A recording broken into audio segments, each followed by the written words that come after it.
we're doing this episode because my wife, Christina, has been asking me for some time that we discuss the role of parties in the American political system.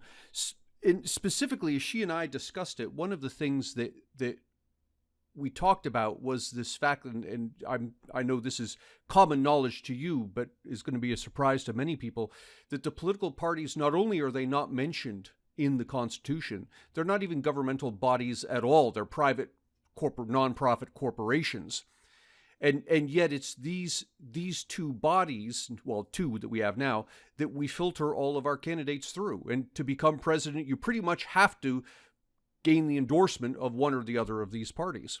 So that brings on the larger question. What was the founders' perception of parties? Did they think that these would arise? I know that George Washington argued against them. Right, Washington did, and we'll get to him soon enough. More broadly, though, it's a curious thing, because the founders were almost to a one involved in politics prior to the American Revolution. Right? It's not like they woke up one day and said, "I know, I'll be a politician." Right. They were already that for quite some time. And when you look at politics just about anywhere, well, you see that parties emerge. Right? It's just a way that people organize themselves. They use the parties as a shorthand stand-in for all kinds of policy preferences, right? So if I say to you, I'm a Democrat in present-day America, you can know a few things about me with relative certainty, right?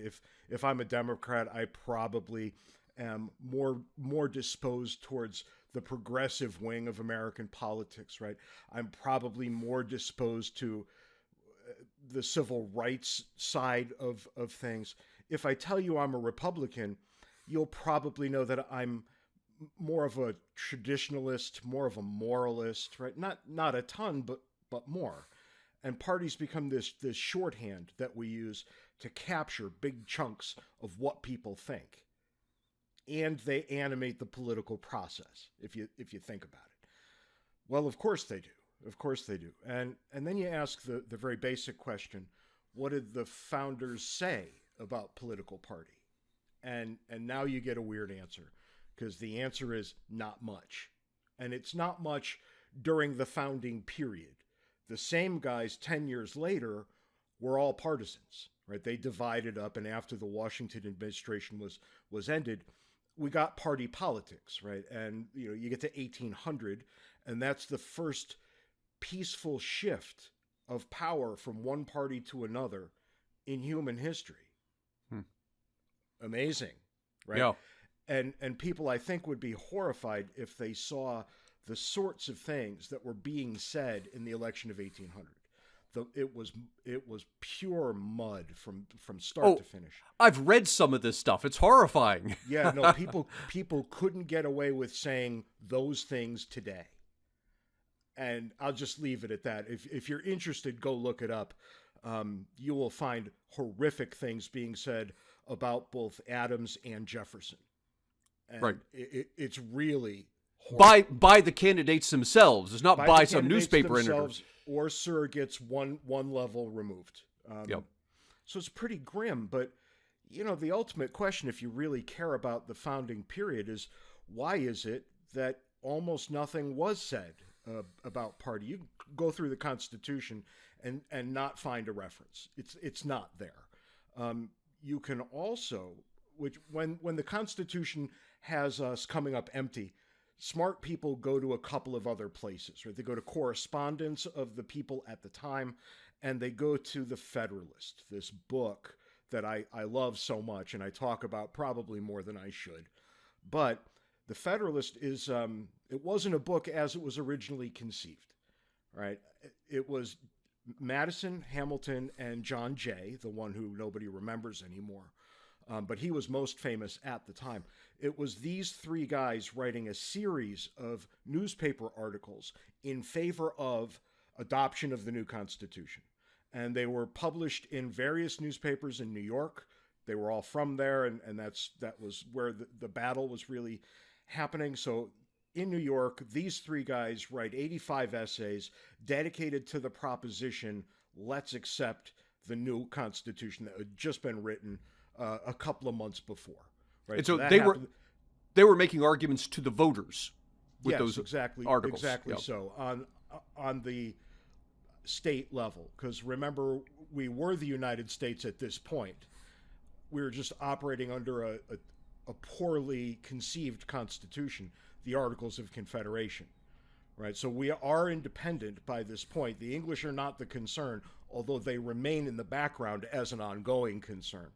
But the real issue during this period, and it's the summer of 1787 into 1788, is how we are best to govern ourselves, right? Self-government was accepted as the correct answer, but the means to achieve that end are all up in the air. And we've had a very bad experience with the Articles, and we're probably going to have one chance to offer one more answer to the question, how do we govern ourselves, before it all falls apart. So just for a little bit of background for people who aren't up on this, we actually are currently in our second government in this country. The Articles of Confederation constituted the first government, and it was unworkable. So we are a country, we do have a government, and the argument they're making is for effectively a new government under this proposed constitution. Yeah, and it's deeper than that too, because the convention, the Constitutional Convention, was called to repair the Articles of Confederation. When everybody got there, they said, okay, we can't do that. Let's start over. So right from the very beginning, you can make a very plausible, very strong case that the Constitution was an illegal act and not to be accepted. Because follow me here. The Articles of Confederation required unanimous consent for alteration. The Constitution comes and they say 9 states have to sign on, and then we're a go.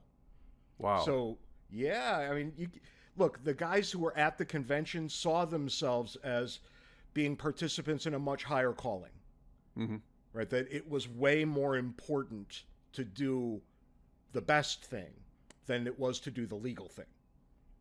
But right from the start, we're on shaky ground here. People tend not to think that one all the way through. So, just as a side question, has anyone ever made the argument in a court of law that the Constitution is invalid? Oh, I'm sure these knuckleheads who want to call themselves sovereign units that don't want to pay income tax, I'm sure one of those idiots has done it at some point.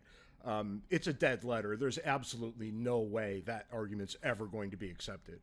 Right. But of course, just because it's not going to be accepted, not because it's not logical. Yeah, that's right. Look, well, it is logical not to accept it. We have a functioning politics, and have for a very long time. You can make the case that it's not great, and I think that's the case that you and I make week after week after week. But it is functional, and compared to other countries in the world, you can see that pretty clearly. Yep. So you're not going to get very far in a court that's ordained under the Constitution saying that the Constitution is not relevant. I mean, you're just not going to get any play there.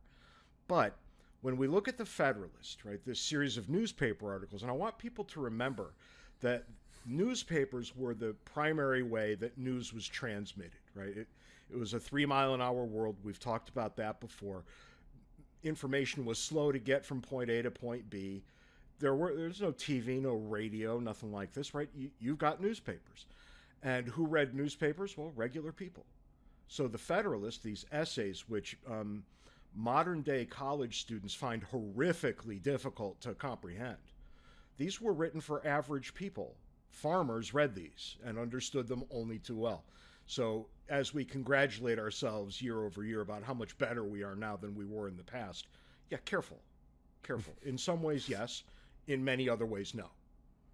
So we look to the Federalist. And in those 85 essays, there's barely any mention of party at all. It comes up here and there. The word is used in ways that we wouldn't really use it right now. You can safely say that party is not anticipated by the Constitution, and it's not even in the Federalist, the 85 essays designed to explain the Constitution. But was it in the founders' minds and they just weren't talking about it? Or did they honestly believe that parties wouldn't emerge? Well, that's the open question. No, I don't think anybody believed parties wouldn't emerge. That's not a sensible thing, right? If you've been involved in politics, you know that parties are more or less the natural outgrowth of that sort of thing. So I doubt that they ever really thought party wouldn't exist. We'll get to Washington later, and he wants to point out the danger. But even he seems obliged to concede that parties are going to be with us for the foreseeable future. And, you know, we can talk about where parties have come later on, and we've got one interesting observation there, I think, to share. But let's start with the Federalist, right? Because the Federalist offers the best case. I mean, the Federalist, pure and simple, is propaganda. Now, that doesn't mean it's not great, and it doesn't mean it's not high-minded political theory, but it presents one side of an argument in the absolute best terms it can present it. So always know there are things that you might want to hear about that are not being mentioned here. But if we ask what safeguard the founders thought we would have under the Constitution, it's not party, it's institutions, right? So the fact that we have a president and a Congress and a court, 3 branches working often at cross purposes, and sometimes preferably at cross purposes. Yeah, designed to work that way. Yeah. And people don't understand that point. They say things like, government should be more efficient. Somebody should run government like they run a business. Oh, God, no. That's the last thing you want. You want a government, and this is, I'm paraphrasing the framers, you want a government that's going to be very hard to negotiate, that's going to make your life as a policy chaser extraordinarily difficult, that it'll be almost impossible for you to get your way given the array of institutions and their setting. It's going to be almost impossible for you to jam something through that will work at cross purposes to the actual interests of the people. Right. So here's the very famous chunk of text, and it's from the hand of Madison. It's in Federalist 51. If men were angels, he says, no government would be necessary. If angels were to govern men, neither external nor internal controls on government would be necessary. In framing a government which is to be administered by men over men, the great difficulty lies in this. You must first enable the government to control the governed, and in the next place oblige it to control itself. A dependence on the people is no doubt the primary control on the government, but experience has taught mankind the necessity of auxiliary precautions. And auxiliary precautions here is the separation of powers. Federalist 51 falls in the sweep of Federalist numbers that address separation of powers. So the fact that, and you know, it almost does us well to think about the old Schoolhouse Rock episode, right? I'm only a bill. Right. You remember this one sitting on Capitol Hill? Well, okay, a bill has to get through both houses of Congress, and it has to be the same bill, which means it gets heard in one house, it gets heard in the other. Then there's a reconciliation process to make it the same bill, and that's hard enough. Why? Because the House and the Senate are animated by different electoral regimes, right? On the House side, it's every 2 years, which yields a House of Representatives that tracks public opinion very closely. On the Senate side, it's every 6 years. And if you've got 5 years between now and your next election, you don't have to give a crap at all about public opinion. Right. If you've got 1 year, you better pay attention. But that's only 1/3 of the Senate at any given point in time. Yep. So even just looking at these two bodies, the House and the Senate, you can see how legislation is going to be fantastically difficult. And it was actually designed to be even more difficult than you described, because at the outset, the people voted for the House and the state legislatures voted for the Senate. So those two bodies were actually answerable to different groups of people. And as different as they are now, and they are very different, and you notice this when you think about people from Congress who have run for the presidency, they're almost always senators. Mm-hmm. Right? They're never House guys, because the members of the House are more tightly aligned to the passions of the people, which means they've said some stupid things over the years. Right. Senators not linked to public opinion in that way at all, which means they always appear to be more statesmanlike, above that sort of thing. But that's only a little portion of the entire program, because the president's involved here too. And once all the reconciliations are done and Congress can finally say, yeah, here you go, well, now a president can say, yeah, I don't think so. And is there enough support in Congress to override a veto? Well, that's a very high bar. And after all this has happened, the Supreme Court can weigh in and say, yeah, about that law, we find it unconstitutional, it's out of here. So the idea that things could get done, very difficult. Now, Publius Madison says what we really need to do is have ambition counteract ambition, that we have to link the people to the body they serve, which means, if they got it right, that grown men would say, I'm a member of the United States Senate, and that's important. And we're going to do this because as an institution, we, the Senate, see that it's best. Whereas a member of the House would attach himself to the House, and he would say something like, we have to do this because this is what the people want. And don't the people get what they want in a condition of self-government? That's the very reason we have self-government, right? And they would see themselves first as members of the House before they saw themselves as anything else. Right. And here's where I think we've gone off the rails a bit, because that doesn't happen. I mean, it does in rhetoric from time to time. But ask yourself this. Do the House and Senate right now, or maybe better to the point, before the last election, do the Republicans in the House and the Senate stand up to the Republican president and say, we will not do that? Yeah, very rarely. And of course they don't. Yeah. Of course they, and that's how you know party has eclipsed this institutional way of seeing things. Right. Right. Now, party loyalty is more important than it once was. It was never not important, right? Let's be clear. But it's more important now to the players than it ever was then. And I think we probably all lose to some degree, right? We'd be better off if ambition counteracted ambition in the institutions. Right, rather than in this informal party setting. Right, in which, in a winner-take-all system, you're inevitably going to have two parties. In a parliamentary system, you might have 5 or 8 or whatever, and the process of acquiring a governing coalition gets minority voices heard in a way that doesn't typically happen in a two-party winner-take-all system.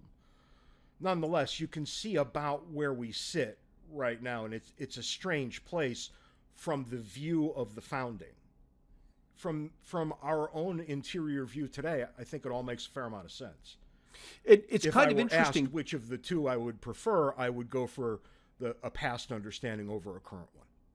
But it seems as if at a gut level, voters somehow have a sense of this, because it seems to be the case that frequently will elect a president of one party, and then at the next 2-year cycle, the Congress goes to the opposite party, as if the voters somehow have this intuition that you can balance power by giving one branch of government to one party and the other to the other. Yeah, and I honestly don't know how to sort that in my mind. I think that's probably very complicated reasoning for the public at large, and then they're acting in congressional districts on the one hand and states on the other. I think in the end, we might be giving them way too much credit, and yet it happens often enough that you think maybe not. Yeah, I'm not suggesting that they're overtly thinking this way, but rather that's the behavior that's emerging.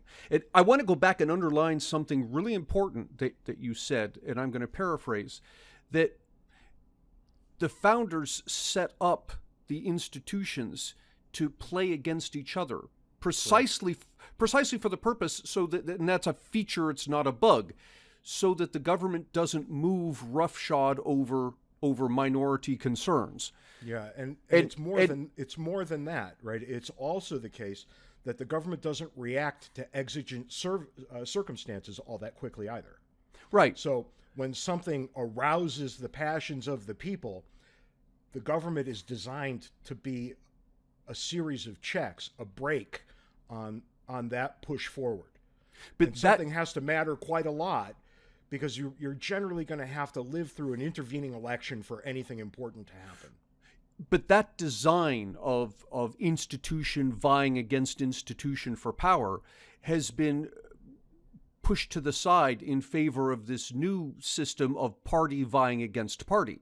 Correct. And so all of the rules that they put in place that would have balanced those three branches of government aren't necessarily having the same balancing effect when you talk about two parties that can control multiple branches. Yeah, that's right. And when you get to the point, and it does happen, when you get to the point that one party has a majority in all three branches, it might be the case that all bets are off. Right. In the end, you have to contend that that's okay, because the American people put them in those positions, right? And the great example here is Franklin Roosevelt, right, who storms to the presidency with a massive congressional win. A couple of years later, another massive win. And before you know it, the Supreme Court flips, and the Democrats, for a big portion of the early part of the 20th century, control all three branches. Yeah. Well, they can do anything they want. And they did, which is why we still talk about FDR as one of the two great presidents of the 20th century. It's not because we all think all of his ideas were great. It's because he operationalized his ideas. Yeah. Right. Yeah, he was successful. Even critics of Roosevelt, and I count myself as one of them, can look back, take stock of what he did, and say, yes, that this was one of the great presidents of the 20th century. Presidential scholars generally agree that it's Roosevelt and Reagan, two guys that couldn't have been more different in terms of policy, right?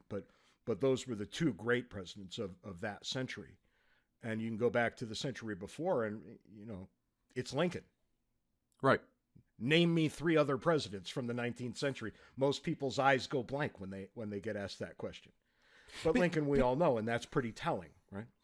But now here's what starts to bother me. When the power structure is shifted from institution-based to party-based, and you're in a situation like we are frequently here, where roughly half of the people vote, and the winner comes up with roughly half of the votes, 50% plus some margin. Well, do the math, and what's happened is 25% of the people have voted for these people who are now occupying the branches, possibly occupying all three of them. And so you could get in a situation where 25% of the population is now in a position to dictate how life's going to be for the other 75%. So then that raises a practical question. Go back to the first, I guess it was Obama's first term. So we had a Democrat who came in, I think, arguably on a platform of marked change. And he's a Democrat. The Congress, both Senate and House, are Democrat. And yet, apart from Obamacare, life didn't seem much different after his 8 years than it did before. Yeah, and with Obama, I think in almost every way, his presidency was, I don't even know what to call it, right? It was some kind of aspirational thing that would have us, he wanted to, I think, remake American society in a different sort of image. And you always come up empty if that's your goal, right? That doesn't happen. But that seems to be what him and maybe more importantly, his most vocal supporters wanted, right? They were looking for some kind of transformative moment. Mm-hmm. And I don't know that you really get that with the presidency. They can want it all they want, but I don't think you get it. The more interesting one, for my money in this respect, is Bill Clinton, who, had a bit of a problem there during his presidency and lost in 1994 colossal numbers in both the House and the Senate. Democrats got sent packing at 94, 2 years into his term. And Clinton looked up and he said, well, I guess I'm going to do business with those other guys. And that made him actually a very interesting president who got, believe it or not, quite a lot done. We got welfare reform under Clinton. That had been lagging for 50 years. Yeah. Right? Yeah, that was a political non-starter until he came along. Yeah, and it had to be a Democrat to do it. Had to be. Just like Nixon was the only person who could have unlocked China. Right? You need somebody who hates communists to unlock the communist world. Well, so too, you need somebody who loves welfare, and that's the common thought Republicans have about Democrats and welfare, to open that door, but you need the Republicans to take all the heat for the change in Congress, right? So here you do see a certain amount of institutional wrangling that works, although even this, it's very deeply tied to party. And we're always back at party. And that's interesting, right? Because we didn't get anything in the Constitution to prepare us for that. But in 1796, Washington offers his farewell address, and we'll put a link to this in the show notes for you. And in the farewell address, Washington couldn't have been more clear. Party is the great danger in the United States. He goes on and on and on about it. I mean, the speech is basically about party and the problem that we're going to have there. Now, mind you, he's just given way to his more or less handpicked successor, John Adams. That's kind of like a party, right? Right. Those guys were all hanging together and kind of like a party. Not exactly, but kind of. And 4 years later, it's absolutely solidified into parties. So I think you kind of overlook Washington in no small part because he won the presidency unanimously. Right? This wasn't a contest. This was his birthright. Yep. Right. Aristotle said that if we ever saw the king by nature, we would all just automatically put him into the highest seat of power. That's what happened with George Washington. We all took a look around and said, well, of course it's for George. Yeah. And then he took it, and then very interestingly, 8 years later, he quit. And we've talked about this before, right? Washington did more for this country by quitting jobs than he ever did by having jobs. And when he walked away from the presidency after 2 terms, that stuck for a very long time. And then when we decided we needed a constitutional amendment, we as a people went right back to that standard. It's impossible to overestimate how much George Washington meant to this country. But he leaves in 1796 and he says, look, party is a problem. And he links party to faction. And faction is a word that's used in the Federalists too. Again, another piece by Madison. And people use this term incorrectly all over the place now. People think it means a group of people. Doesn't mean that at all. It means a group of people who are actuated by a common impulse that's detrimental to the rights and long-term interests of the rest of the people.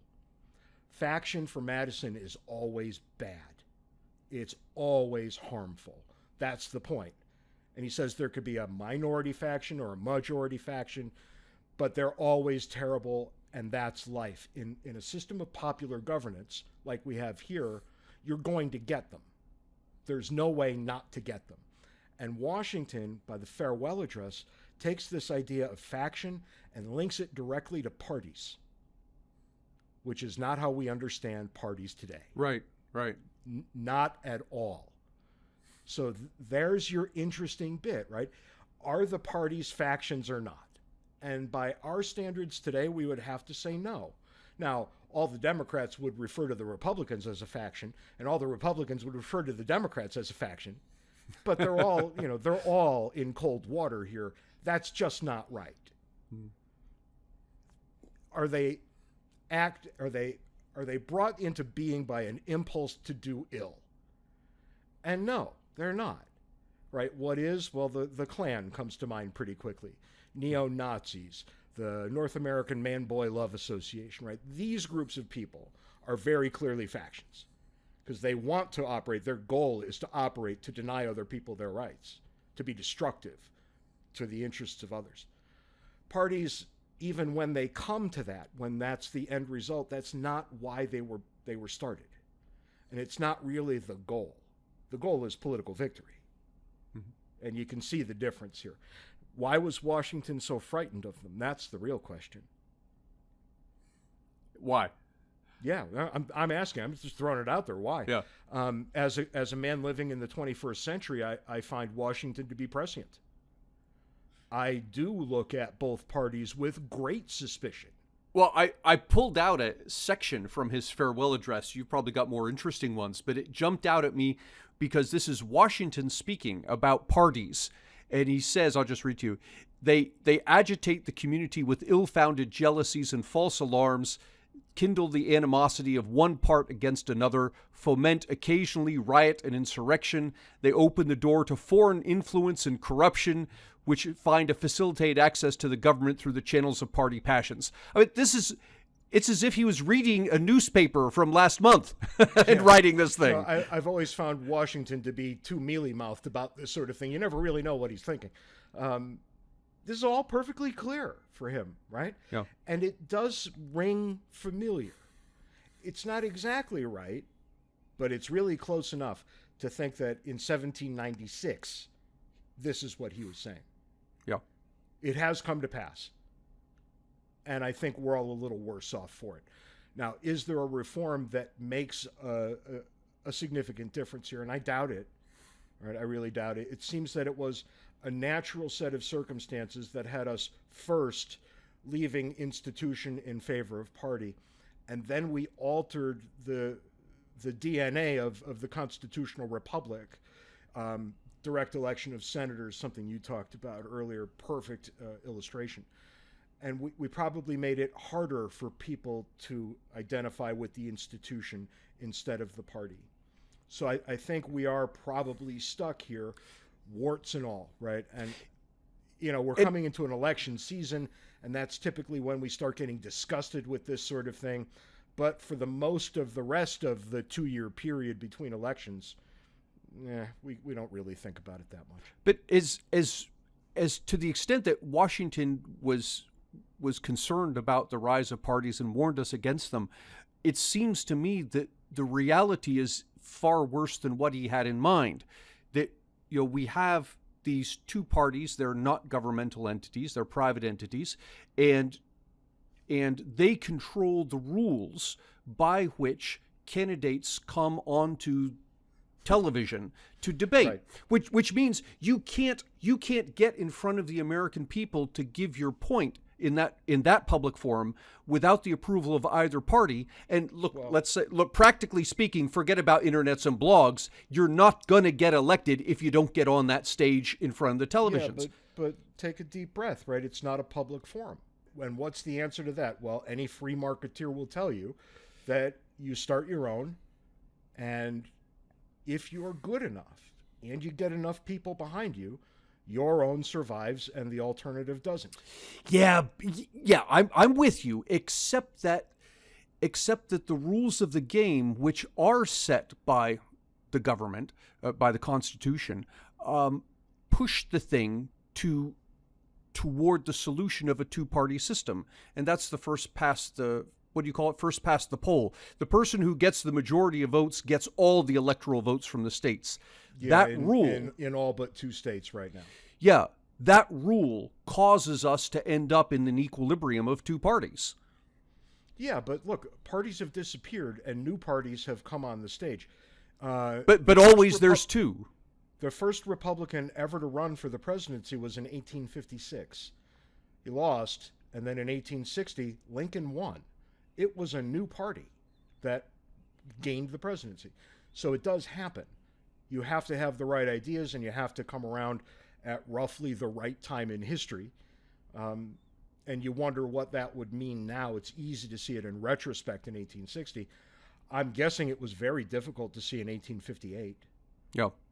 Right, this sort of thing. The libertarians always grouse about this sort of thing because they're never allowed on the debate stage, and they're not allowed on the debate stage because they don't get a big enough percentage of the electorate, however that's going to be measured. But of course their rejoinder is, we don't get that percentage because we're not on the debate stage. Right. And you see how this sort of thing goes. But it's a private entity, 2 private entities in the end, but one making the rules for elections. And not surprisingly, they make the rules in their favor. The interesting thing is, if these two private entities, instead of presenting candidates for election, were selling a product, they'd be under investigation by the Justice Department for collusion. We have laws against... That's probably right. But the people who pointed out really don't have much of an appreciation for politics, right? They have an appreciation for winning and losing, but they don't really understand what politics is. And, you know, in the American context, we'll go back to John Adams, it happens in the hearts and minds of the people, right? And whatever happens after that is a natural outgrowth of what happened in their hearts and minds. So that's where you got to be fighting, right? It's not at the level of the rulemaking body that's a private entity. No. You have to prevail upon human beings that you're an attractive option. And as much as I might like the Libertarian Party, well, I don't like the Libertarian Party. I've said that many times, so let's not lie about it now. As much as I might be predisposed towards libertarian policy outcomes, right? Well, the rest of the people aren't. Why? Because libertarians have not appealed to them. Right. Well, get off your ass and go appeal to them. And, you know, I'm sorry to break this bad news to you, but you don't get that with charts and graphs and economic arguments. Beyond that, you don't get it by not acting like an adult, which is often what you get from libertarian candidates. For crying out loud, put your clothes on when the TV cameras are on. It's a nice low bar. A nice low bar. And it's one that the libertarians miss year after glorious year. You say it all the time, and I've taken to saying it too. You will only be taken as seriously as you take yourself. Yeah. And, well, there you go. So if you want to get on the stage, in recent years, recent political years, we had 3 guys on the stage when Ross Perot ran. It's not impossible. It can happen. But you've got to be a serious threat. It has to look really fishy that the 2 parties left you out. Because if it looks fishy, you can get on any stage and say, they're scared of us. They know we're going to win. Yep. And that resonates if you're a serious person. Yep. So for all the problems that parties have introduced, I don't know. I mean, I'm not a big fan of them, but I don't see them as the threat that Washington once did. I think we're one way or another, we're stuck with them. So concentrating on the downside is probably not the way to go. But that's probably all the time we've got this week on Words and Numbers, Ant. I guess it is. I hate to end the conversation because I have so many more questions. You can ask them in the Patreon bonus material. There we go. If you join Patreon, you can hear our bonus material where I'll pepper James with more questions.